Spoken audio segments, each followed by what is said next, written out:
E aí, já estou atrasada. Ring lights, tá tudo em ordem. Boa noite. Chegando para nossa live de Eclesiastes. Vamos lá mergulhar aqui mais uma vez com os ensinamentos do nosso querido Salomão, pregador ou eclesiástico. Você sabia que eclesiástico quer dizer o pregador? Se não sabia, estou te contando agora. Bem-vindos, boa noite aí. Eu espero que vocês tenham tido um excelente dia e que a tarde tenha ficado realmente bem sorridente, né? Com a vitória aí de brasileiros jogando aqui a nossa Copa. Porque somos todos brasileiros quem gosta de futebol? Não, mas quando é num momento desse, acho que todo mundo gosta de fazer parte. Oi, Andy, boa tarde para você. Eu coloquei o link lá, boa noite, aqui para mim já é 10h30. Boa noite, amada, bem-vinda. E vamos lá para o primeiro capítulo, mergulhar aqui em Eclesiastes. É um livro também assim fantástico. Bom, tudo que Salomão deixou pra gente traz muito ensinamento. E isso abre mais a mente e deixa a gente muito mais ciente. Ele tinha tanta sabedoria que até sabedoria para escrever isso que ele escreve aqui, que ele mesmo reconhece como foi muita coisa acaba sendo em vão e a gente acaba se preocupando tanto. E engraçado que quando eu fiz aquela pequena livezinha hoje, um pouquinho mais cedo, falando, né, do momento de intimidade com Deus, foi justamente porque a gente tem que ver quais são as prioridades, né? Eu, depois, quem não viu pode ver, tá aí. Foi quando eu cheguei e falei, né, quais são as suas prioridades, que a prioridade tem que ser as prioridades de Deus primeiro. São as duas, está aí gravado aí. É rapidinho, é 7 minutinhos. E quando aí eu falei, pronto, agora eu vou pro Eclesiastes, vou aqui meditar, fazer meus estudos, vamos ver como que eu posso passar isso. Falei com meu pai, ele já falou comigo. E tudo se encaixa. Como você disse, Andy, quando em questão do Cantares lá, do que você ouviu essa semana que passou aí de outra pessoa, né? Que era para ler sobre Cantares. Realmente, quando a gente está em espírito e sintonia, e como eu falei também, Deus não une pessoas, Ele une propósitos. Até aqui agora, quando eu peguei o primeiro capítulo de Eclesiastes para estar lendo, para estar analisando sobre isso, mais ainda do que eu já tinha lido várias vezes, e eu fiz inclusive uma live dela o ano passado, em julho, há muito tempo, no meu canal do YouTube. Mas a palavra de Deus sempre se renova, então com certeza Ele vai falar muito mais dessa vez comigo, como falou da outra vez, porque cada vez que a gente fala algo que a gente já viu, já estudou, eu até já fiz um estudo disso, ele fala mais, tá bom? Então, muito bem-vinda. Acelera aí, aumentar a respiração cardíaca para que o coração bata bem forte para receber o que Deus tem para falar pra gente através de Eclesiastes. É um livro, não é tão longo, ele só tem, acho que são 9 capítulos, mas a gente vai fazer um por dia, que é pra gente poder ter aquele momentinho de reflexão sobre a palavra. Eu vou até ler aqui na minha Bíblia, essa que eu sempre faço estudo, uma introdução que tá. De acordo com algumas pesquisas, cerca de 90% das pessoas afirmam orar. O interessante é que até alguns ateus autoproclamados admitem orar. Só queria saber para quem ou para o que estão orando. Entretanto, apesar desse esforço quase universal da maioria das pessoas, né, para se comunicar com Deus, inumeráveis indivíduos continuam frustrados, sedentos, em busca, são vazios, né? Muitas pessoas buscam em várias fontes, ouve várias pessoas, vão em vários lugares ou vai em um lugar e continua vazio. Olha, não é palavra minha, mas justamente é a introdução aqui na Bíblia, no capítulo de Eclesiastes, da Bíblia da Mulher que eu estudo, que eu faço estudo aqui.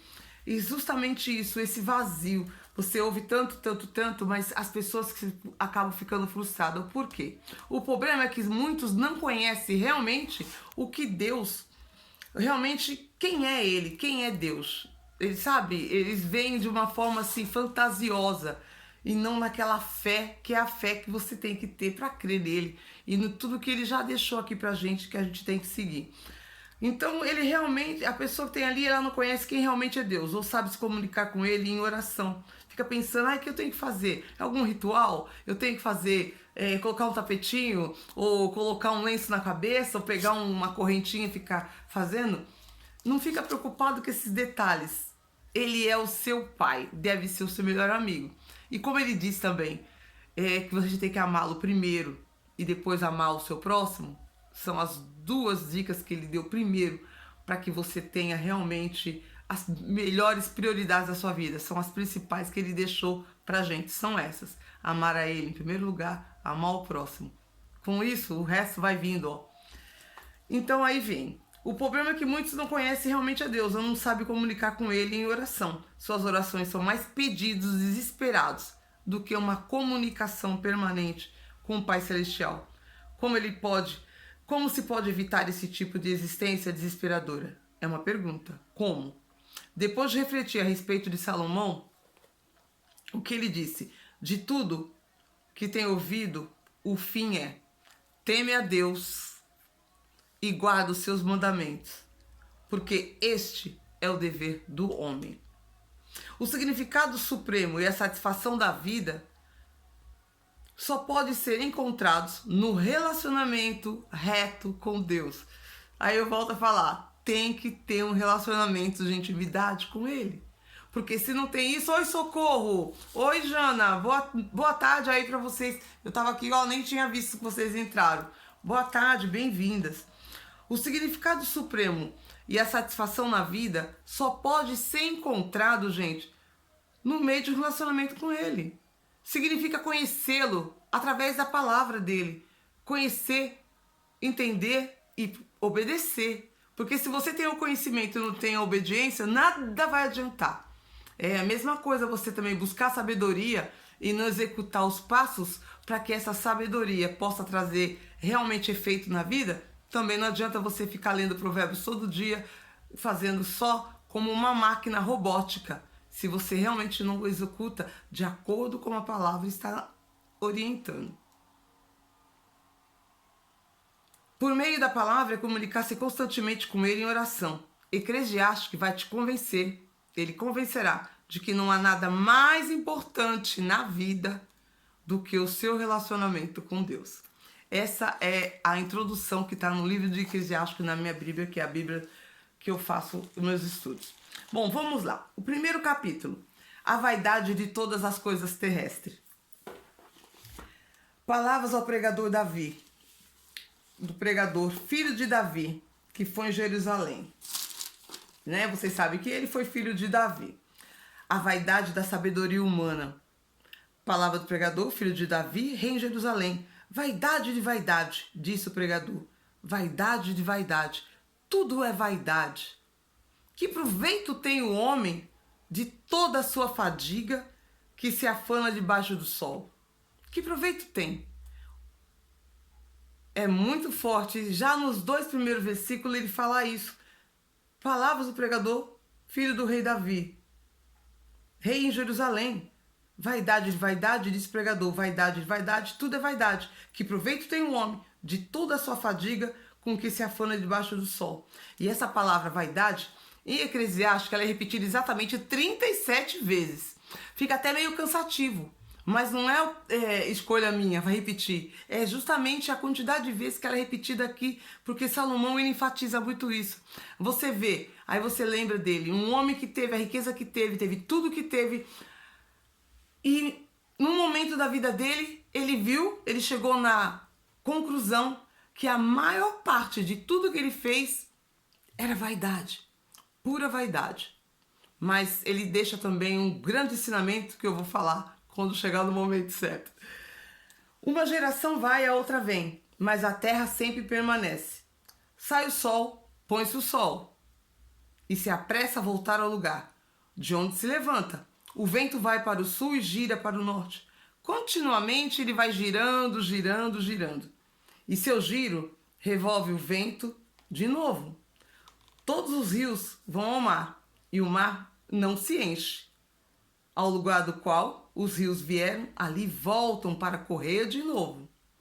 Todas as coisas dão cansaço, mais do que o homem possa expressar. Os olhos não se fartam de ver, nem os ouvidos de ouvir. O que foi e é o que há de ser? O mesmo que será? O que fora feito? O mesmo que se fará? E nada há de novo debaixo do sol. Aí a gente entra naquela coisa. Tudo já está feito. Ninguém está inventando nada. Porque quem tinha que fazer já fez tudo. Simplesmente o homem copia, ele renova, remodela, faz diferente, mas tudo que a gente possa imaginar já foi criado, já foi feito. E ele deixa isso bem claro aqui. O que foi que há de ser? O mesmo que será, o que já foi feito. Então, vamos continuar. Estou no versículo 10. Há algo que se possa dizer? Eis que isso é novo? Tem alguma coisa que pode dizer aí que isso é novo? Não tem. Não tem mesmo. Quando você para, analisa, começa a prestar atenção, tudo que tem já existia, já foi feito. Simplesmente com a modernidade, tecnologia, claro, com a inteligência, a sabedoria que ele proporcionou aos homens, ele dá condições para que as pessoas aprendam, comecem a colocar em prática, estudar algo novo, usa a tecnologia, todas as orientações que existem dentro dos cursos, né, que a gente pode estar fazendo para poder estar reformulando aquilo que foi feito de uma maneira tão difícil. Por exemplo, no passado, quando Davi teve que atacar o gigante, ele atacou como? Com uma arma que se hoje não se usa mais. Aquela simplesmente um estilingue, né? Com aquela pedra lá. Ninguém usa isso hoje. Você nem vê criança brincando com isso hoje. Oi, Elisete! Tudo bem, mulher Tapaué? Seja bem-vinda! Eu vejo seus rios, viu? Bem-vinda a esse mergulho em Eclesiastes, porque eu gosto muito de tudo que Salomão deixou de ensinamento pra gente, além de provérbios. Como eu fiz o estudo de Cantares por uma amiga que está aqui acompanhando, né, a Melinda. Aí eu falei, durante o estudo de Cantares, eu falei, eu vou falar de Eclesiastes, porque o Cantares, na minha opinião, não só na minha, ao meu ver, como de outras pessoas que eu também já acompanhei, também acha que Cantares é uma continuidade de Eclesiastes, que deveria ser até uma continuação, mas enfim, ficou um livro mais sexy e tá ótimo, pode ver lá.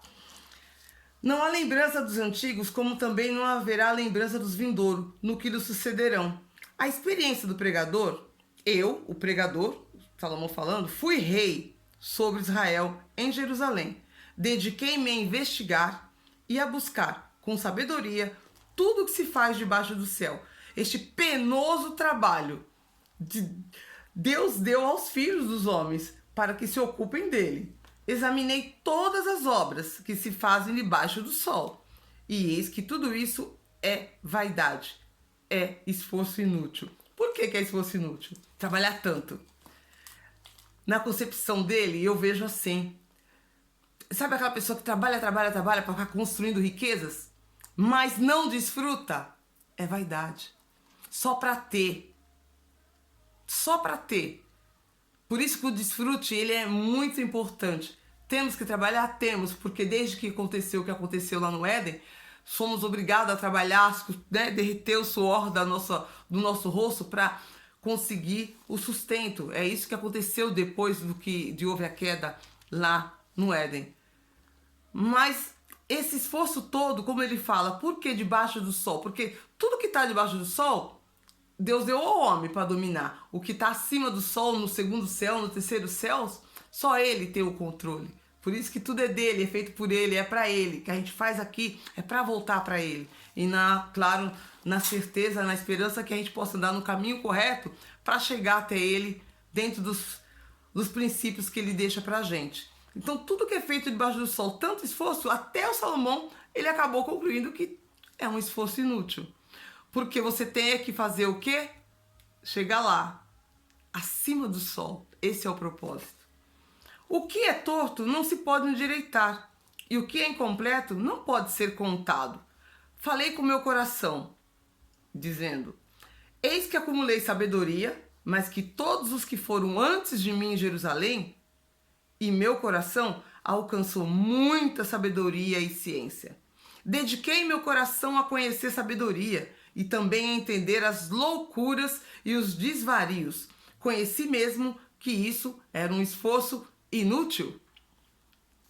Não fica pensando que Provérbios é inútil, não é isso, mas ele está refletindo sobre o tanto de esforço que é feito aqui na terra, debaixo do sol, que é onde simplesmente estamos aqui de passagem.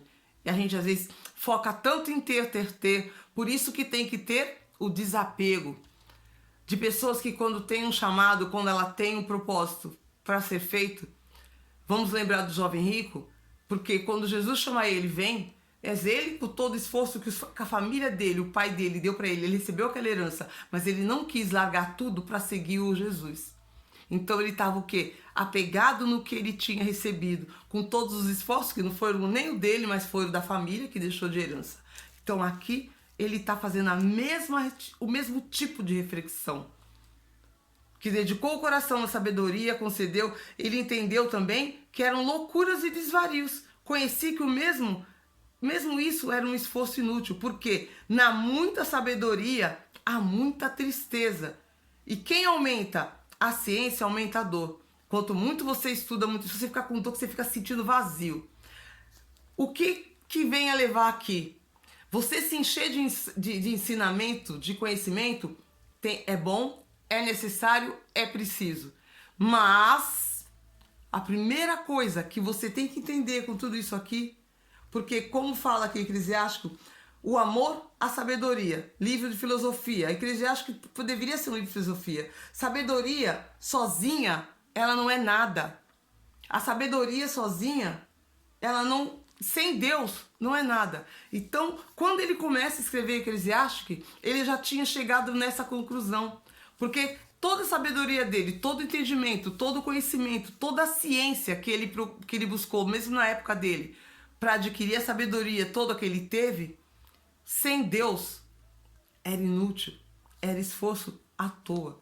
É isso que ele está expondo aqui, nessa repetição contínua de vaidade, a vaidade humana. Porque ele era homem, ele era normal, ele não tinha nada de diferente, ele não era Jesus. Ele era um homem, ele viveu aqui como um homem. Foi sábio porque ele pediu sabedoria e Deus ia dando um espírito de sabedoria para ele. Mas nas reflexões dele, quando ele escreveu os Eclesiásticos, ele viu que quanta coisa que ele fez e que se ele não tivesse Deus e se os homens não pensarem assim, não vai adiantar.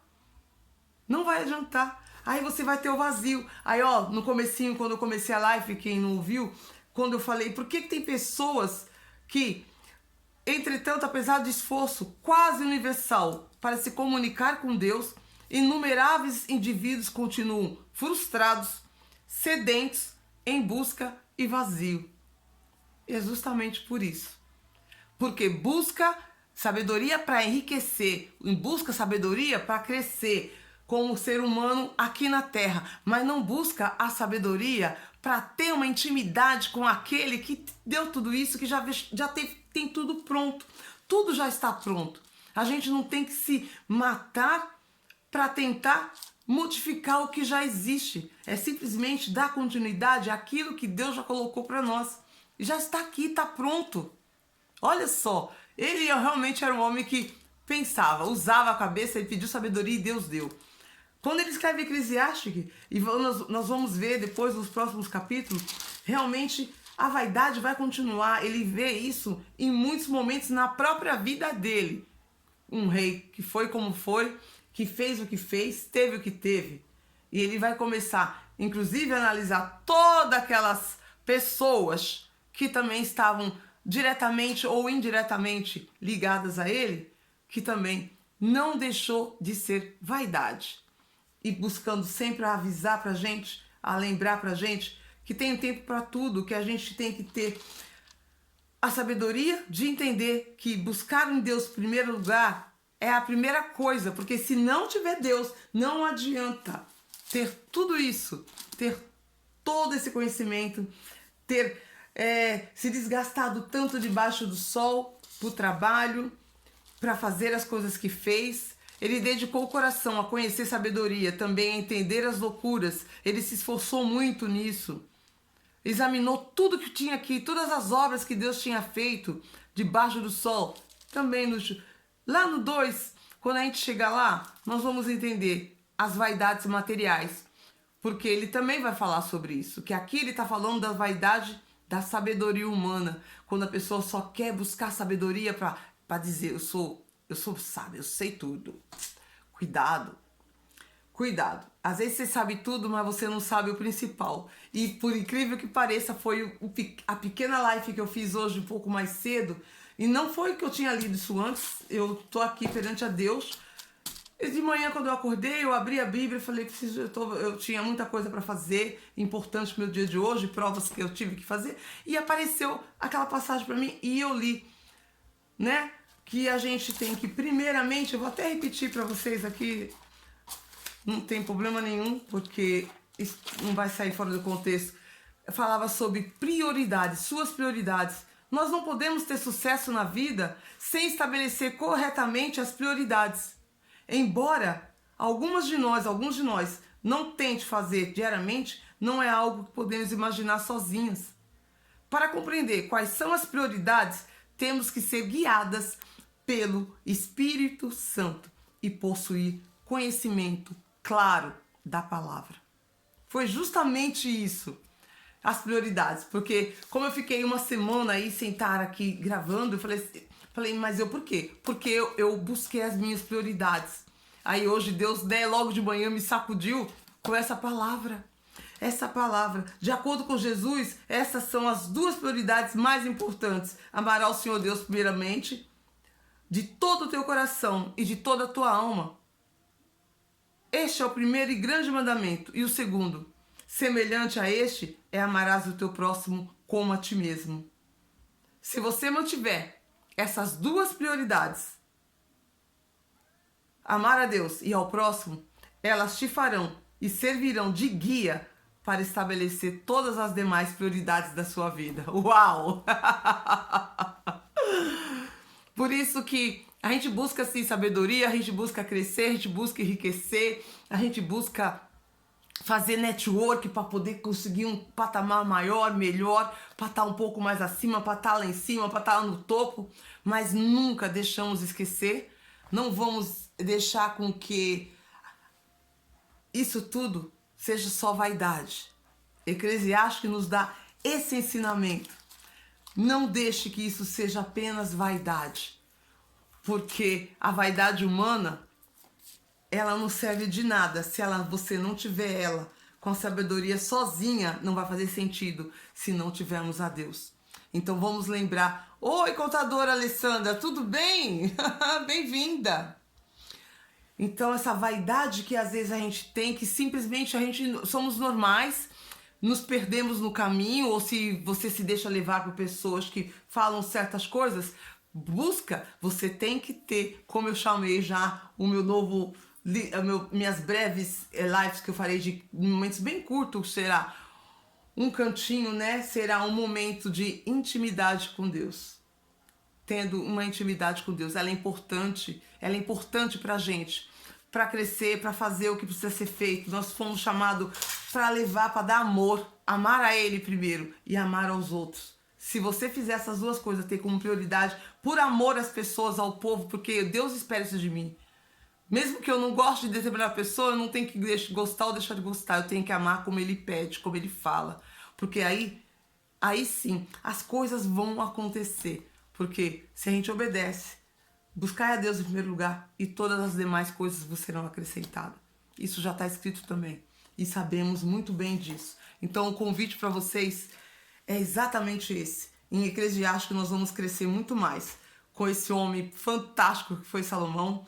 Deixou esse ensinamento da vaidade humana. Então cuidado. Às vezes as pessoas que estão aí, hoje eu ouvi um áudio de uma pessoa que falou que tem dificuldade de conseguir falar e expressar o que ela gostaria em determinado local onde ela vai. Por quê? Porque a pessoa, eu vou te dizer, se essa pessoa estiver na live, ela vai saber. Se você está indo num lugar que as pessoas não te deixam você falar do que teu coração está queimando, simplesmente a experiência que eu já tive quanto a isso Eu dou o nome de vaidade manipulativa. Ela não quer te deixar chegar num outro nível. Não quer te... Nietzsche Ruby, bem-vinda, terapeuta. Ela não quer deixar você alcançar um outro nível. Você chegar num outro patamar. Porque, por vaidade, muitos, às vezes, pregadores, porque eclesiástico quer dizer pregador, pregadores acabam ceifando uma ovelha com essa vaidade humana. Infelizmente, isso acontece. Quase aconteceu comigo, mas por eu ser uma pessoa que busco a buscar o que a palavra, o que Deus queria falar comigo, quando eu li o meu povo sofre por falta de conhecimento, ali fiz uau! Parou! Ali eu podei esses pregadores que queriam podar de eu externar o que eu já tinha entendido, tinha aprendido, através do que eles estavam fazendo. Então, é esse conselho que eu vou dar, porque eu ouvi esse áudio hoje num grupo e ficou aquilo ali, me chamou minha atenção. Falei, eu vou comentar sobre isso na live. Então, eu espero que abra os olhos, porque você é livre, nós somos livres. Nós somos livres para entender e somos livres para buscar a gente, para nos orientar. Precisamos disso. A gente precisa disso. Mas se você não pode nunca manifestar as suas perguntas, as suas dúvidas, as suas indignações, significa que ali está tendo um controle. Esse controle não está se deixando ser livre. Então, só fique atenta, porque realmente, como está aqui em Eclesiastes, a vaidade da sabedoria humana, às vezes ela se exalta demais e a pessoa se perde diante de tudo isso. Aí, como Salomão fala, simplesmente vaidade. Vaidade, vaidade, vaidade. E quem aumenta, aumenta a vaidade. O que sucederão aqueles que não há lembrança dos antigos, como também não haverá dos vindouros? Não vai ter lembrança. Com o que se afaga, com o que você se afana debaixo do sol? Pra quê? É inútil tudo isso, é vaidade, esforço inútil. Então essa pessoa que está lá se esforçando para deixar você no cantinho que você está, vai ser inútil. Sabe por quê? Porque vai ter bocas falando a verdadeira mensagem que o Criador quer. E eu te oriento. Estude, leia, absorva. Quando não entender, faça pergunta. E vai ter sempre alguém para te responder. Eclesiastes é um livro cheio de mensagens e nós vamos continuar com esse estudo durante essa semana. Deixa eu ver quantos capítulos, se eu não me engano, são 9. E nós vamos continuar, são 12. Vai dar aí uma semana e meia, mas não tem problema. Para mim, será um prazer, porque não é o prazer de falar. Eu me alimento muito mais quando eu, além de falar, de eu passar o que eu já sei, de eu buscar um pouco mais para entender melhor alguma coisa que talvez eu não tenha entendido e não consiga passar. Isso me deixa muito mais íntima com o meu pai.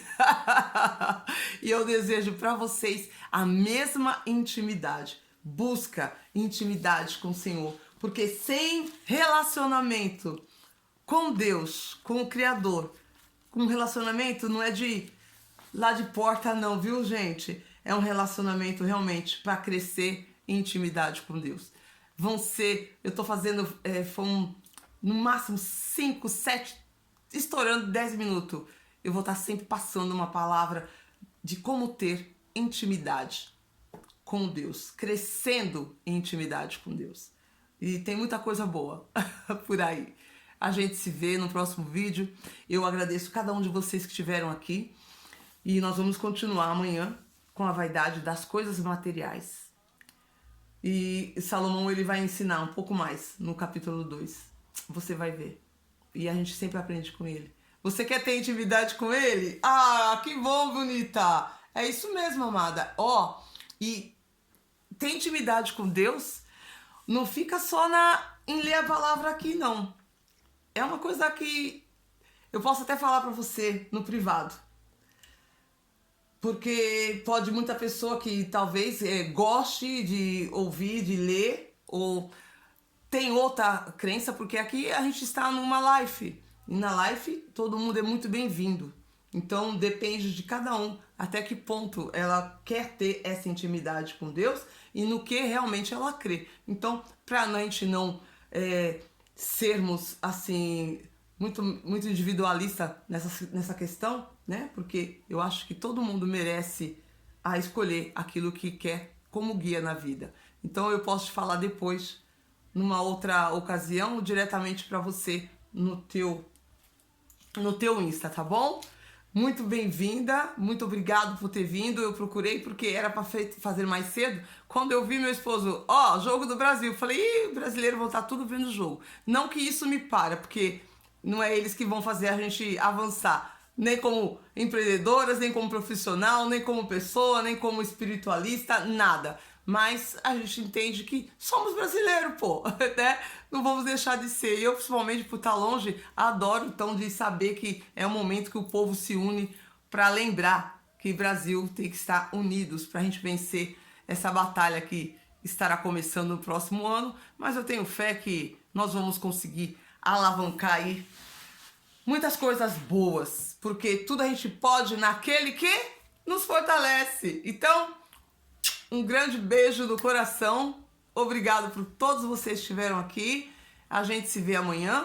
E eu vou ver live das pessoas que eu vou poder ver aqui agora antes de eu ir dormir. Tá certo? Obrigado, Jana. Obrigado, Andy, Cristiana, Bortolini. Deixa eu ver aqui quem tá mais. A Nite Rubini. A contadora Alessandra, Elizabeth... a Isete, ela com a Star Power dela, adoro ver como ela faz os vídeos dela. E a gente se aprende, socorro, sua live tá com outra pessoa lá, que eu tava assistindo, eu tive que parar, mas eu vi. Você fez em conjunto com uma outra terapeuta, ou vai ser hoje ainda, que eu vi no Instagram. Mas enfim, é aqui. Vamos transbordar, mulherada? Vamos fazer aquilo para que nós fomos chamadas. E quem não tem teu propósito ainda definido, dá os passos. É no caminhar que você encontra o seu propósito. Não adianta ficar parada. Faça alguma coisa. Não sabe o que? Faz alguma coisa. E se não for o propósito, você vai saber. Aí você faz outra coisa. E assim você encontra o seu propósito. Mas uma coisa eu garanto. O primeiro propósito da sua vida tem que ser amar a Deus em primeiro lugar. E ao seu próximo, como a ti mesmo. Fui! Tchau!